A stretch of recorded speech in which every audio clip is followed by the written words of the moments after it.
Mga site ng mga pampublikong paaralan naman sa Davao Region, wala umanong mga titulo. Yan naman ang tinutukan ng aming kasama sa Pengalinyo ng Radyo ng Bayan Davao.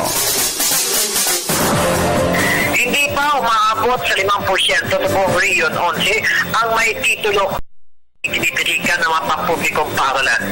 Ayon kay Licenses, Patents and Deeds Division o LPDD Chief Willie Hordan ng Department of Environment and Natural Resources o DNR 11 na malaking tulong sa pagpapakitulo ang Republic Act 10023 na isang akta na nagbibigay tayong tulot sa kalang tanggapan na pagpapagawa ng titulo ng kada paaralang pampubliko sa buong bansa.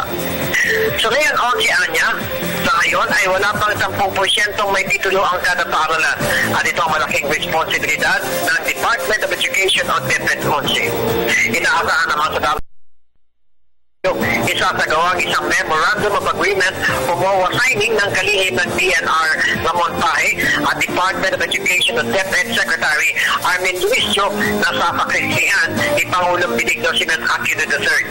Kasabay din ito, maglalagdaan ang lahat ng mga regional directors at ng DepEd at DNR sa lahat ng panig ng bansa para masimula na ang pagpapatitulo ng mga lupaig na tatayuan ngayon ng public schools.